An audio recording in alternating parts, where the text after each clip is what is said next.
what do you see from Florida State? Obviously, they're highly ranked. What kind of challenges they present? Number one, they're just super fast and athletic and want to get up and down in transition. So that's number one key. We got to slow them up and neutralize them in their transition game. If they get easy buckets, it's going to be a long night. And also just trying to keep them in front of us, keep them out of the paint. They really thrive off getting downhill. So how do you do that? Number one, we got to value the ball. We got to take really good care of the basketball and value possessions, and then also take really good shots, because a bad shot against them can lead to a run out layup. You guys have talked about it. You talked about it too. Just the adjustment period that comes with defensively on this team. What does that look like for you, and what kind of principles are you emphasizing for new players that are coming in? I think it's always the hardest thing. You saw it last year. You've seen it with some of our transfers and/or freshmen. So for us, obviously, every single day, every possession, there's a standard defensively, and it's hard, and you got to work really, really hard. So our core values are really just trying to keep the ball in front of us and do your job on the ball. The more we get blown by, the more we get people going by us and getting in the paint. Now we got to rotate, and we want to try to eliminate as many rotations as possible. Obviously, that's not, it's not going to be a perfect game, but try to eliminate as many blow-bys as we can. So, depending on what kids were taught in high school and or at their previous program, just the intensity level and I think the demand of defense, and it matters. And again, the effort and the focus of it, I hold that to a high level, and it's really, really hard. The quick team that you're guarding, how big can fouls be in this? It's really important, and obviously in certain positions we're not as deep, so we got to be really locked in. We talk all the time about discipline and defend without fouling, but again, it's a first game. How are the refs going to call it? Usually at the beginning of the year they call things tighter, so we got to be really, really disciplined of keeping our hands up and defending with our feet against really, really quick and athletic guards. How close, in your opinion, was last season to what you want to do in terms of speed? And it seems like you're a team that could thrive on taking a lot of threes, and we've seen that be successful. How close were you to on balance with that last year? It's not, we're not have a certain number of threes that we want to take. We're not kind of like the men's side where, Brad wants to take a million. We don't really operate like that in terms of our analytics. We want, if it's an open rhythm shot out of our offense, and I want them to take that. So, if we're getting Phoenix threes and catch and shoots or in the half court, I'm cool with that. I'm great with it. But it's not like something that I'm going to say, hey, you got jack threes to get to a certain number just because we're going to play the numbers game. Now, we did shoot it better the year before, my first year.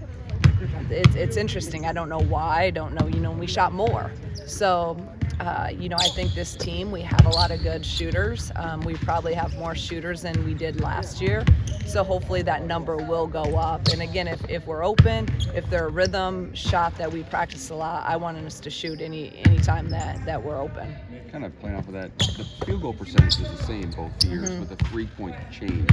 What do you kind of make of that? Kind of speaking about what you were speaking I think also we played bigger, so KB and Hobby were in there a lot together. Jada, shot the ball really well for my first year, and then obviously she got hurt.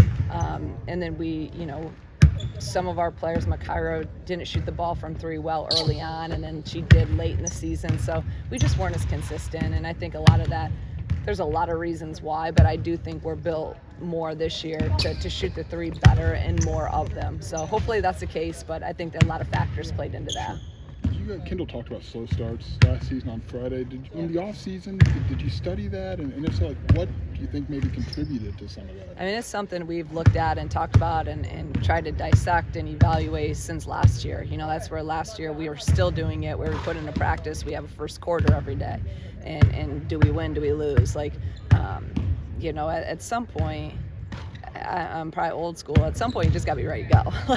There's only so many things you can do, and you got to be ready. It's focus. It's a focus of being ready to execute at a high level on both ends of the floor. And we have a sports psychologist. We do visualization before games. We start doing it at halftime. It's so we're trying everything we can possibly think of, but at some point you got to come out, and when that ball's tipped, you got to be ready and you got to play. Seem to have their version of double machine like KB and Timson.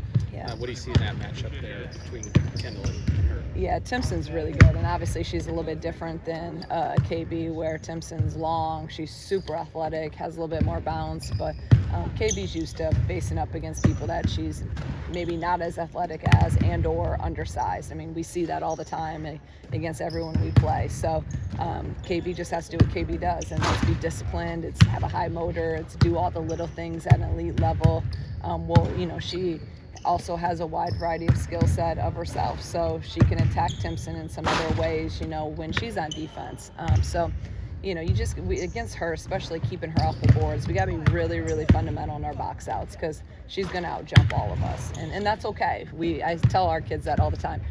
It's okay. We're not going to out-jump anyone. We haven't for 2 years, and I'm totally fine with that. But we can be more disciplined. We can be fundamental, and that's why we've always been a high-level defensive rebounding team dating back to my days at Dayton. We've been a top 25 defensive rebounding team, because when we're disciplined and do things the right way, we box out, and now we're able to run.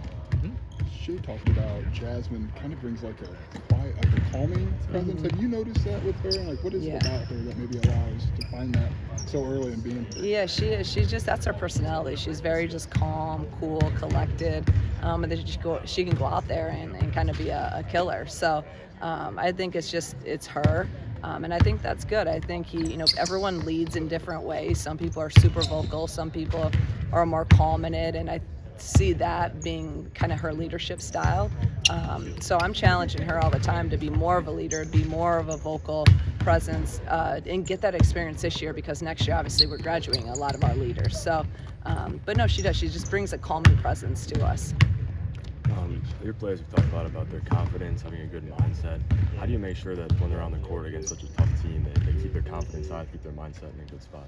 We talk about all the time about our responses, and it's something that you've seen last year. Sometimes our responses were good, and sometimes they weren't. We didn't respond quick enough, and now it can snowball into one mistake can lead to 5 or 6. So all the time, trying to keep your confidence levels high is really, again, it's a mindset. It's focus, it's discipline to be able to get yourself back after a good play and or a bad play.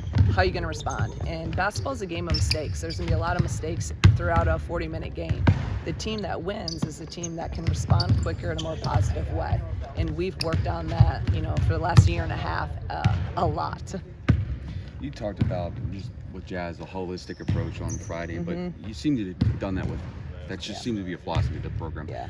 What does that kind of look like, and maybe what's led to you taking that approach? I think I've always had that, and obviously Dr. Cook has worked with us at Dayton in all my years there, and now having her over here, I just believe that if number one on my ladder of what needs to be in order is your mind has to be right. Your mind's number one, and then everything else kind of goes from there.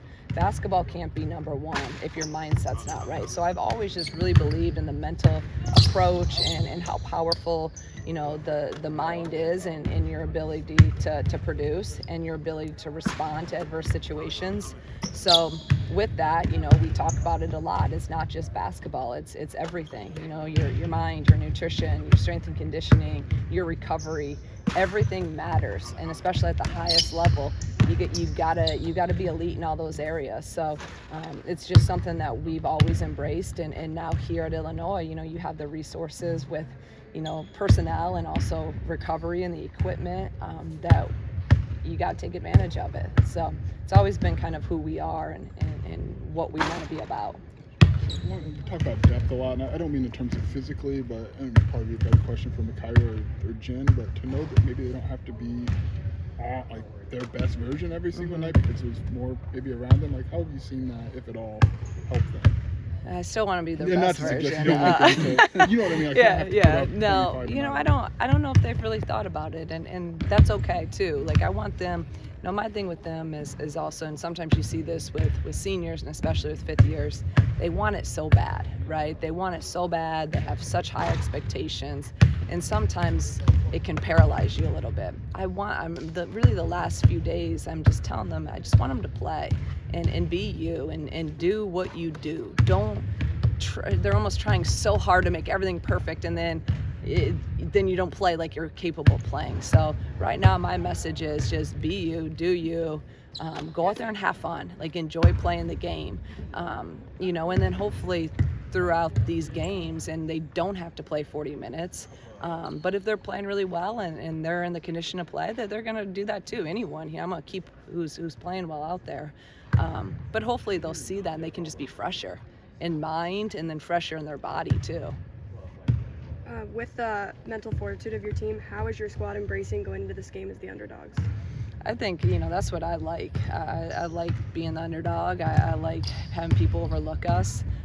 But at the end of the day, Florida State's a really good team. So we got to come ready to go, and we got to come and play at a high level. We got to defend. We got to have our D-trans has to be, you know, on point. We got to be able to hit shots. You know, even in the Lewis game, if we made some shots, we missed 9 layups. You know, we missed free throws. Like, you can't do that against a top 20 team and expect to beat them. So we got to do the little things at a high level. Do simple really, really well.